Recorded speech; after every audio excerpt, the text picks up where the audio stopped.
Good morning, Spartans. This is a tutorial on how to make your title for your page. And the title is going to be in a 3D style, like you would see in a comic book. Okay, so we're going to open up Photoshop. You're going to go to File, New, and we're going to give it a square. First change to inches, and let's type in 6, 6, and let's make 300 as our resolution. And you can just call it, I'm going to call it,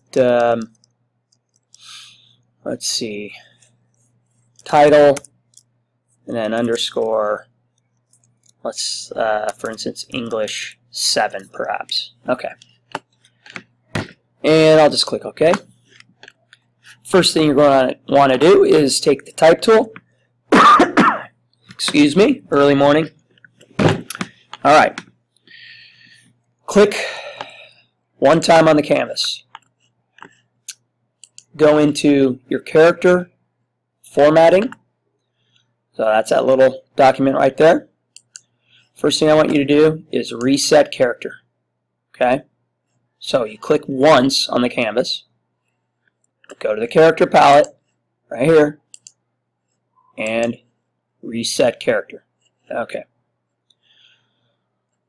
After you do that, it's just going to put everything to the default settings, which is Myriad Pro, 12 point black, so on and so forth.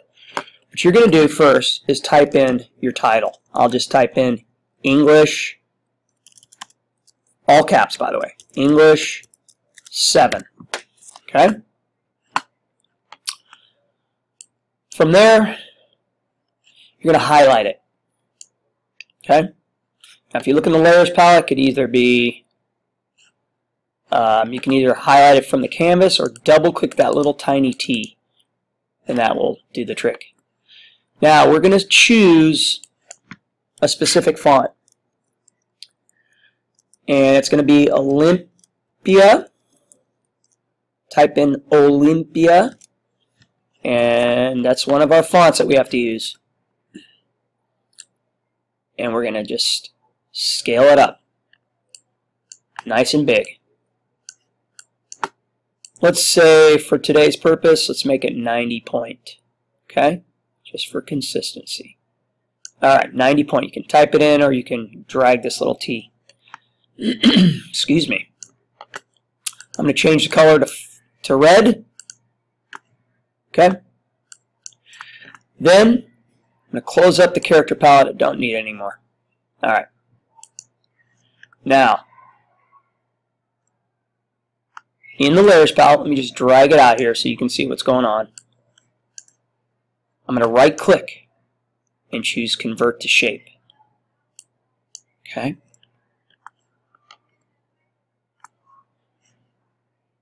So it's now a shape layer. So if any time you want to change the color, you may do so. We will have specific hex numbers. You notice down here, we'll let you know. Primary colors are a good bet. You can also find that in the swatches palette. Red, yellow, blue. Okay, you have to double click that little sample first in the layers palette to bring up the color picker. Then you can come up here and choose your colors. Okay, I'm going to click OK.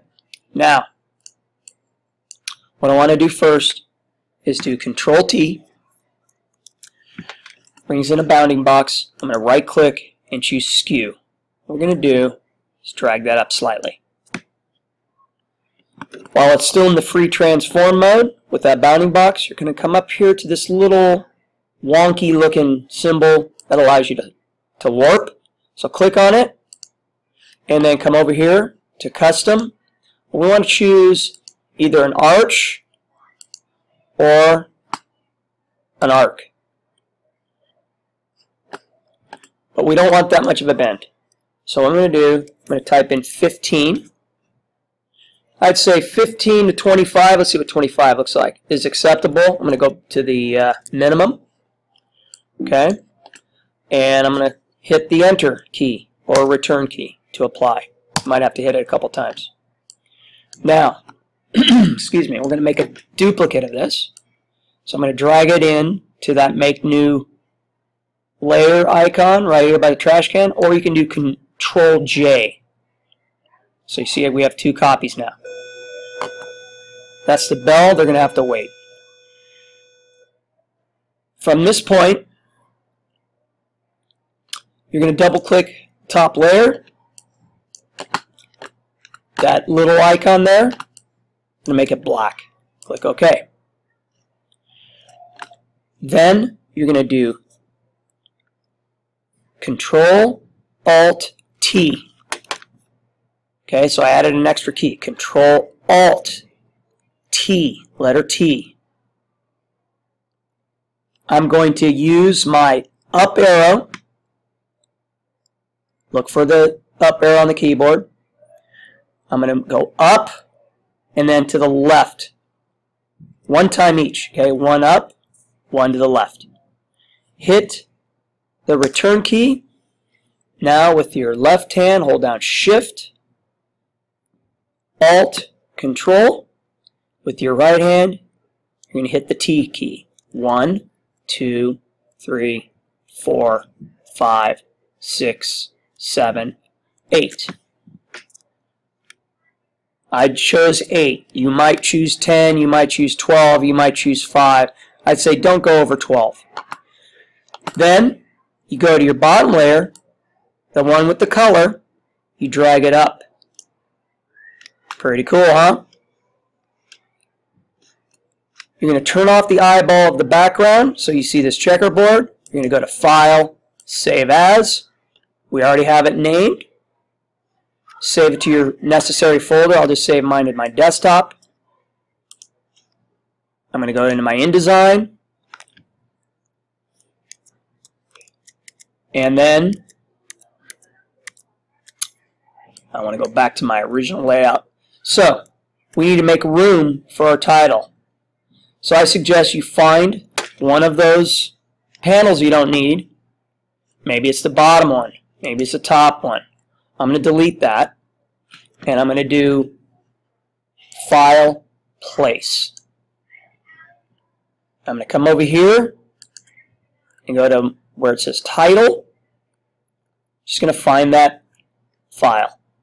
And I think I called it English 7. I made one earlier, but this one's going to be Title English 7. I'm going to click Open. You will see your embedded brush, and just click somewhere. I'm going to do Control 0 so we can fit it. I'm going to hold down Shift, drag the, oop, didn't mean to do that. I'm going to drag the box. Okay. I'm going to right click, fit content proportionally. Now, one key thing here, in case you're wondering, zoom in on this puppy. The quality. You're probably thinking, well, it's all jaggedy, right? Pixelated. All you have to do is right click, go down to Display Performance, and choose High Quality Display. Because you chose 300, it's gonna be much better. Okay? By default, InDesign wants to show that display quality as fast display. It just makes things go easier, but it's not going to be. It's going to be a high quality since you did 300. Okay, that's it. Hope that helps. That's something that you're going to be doing today.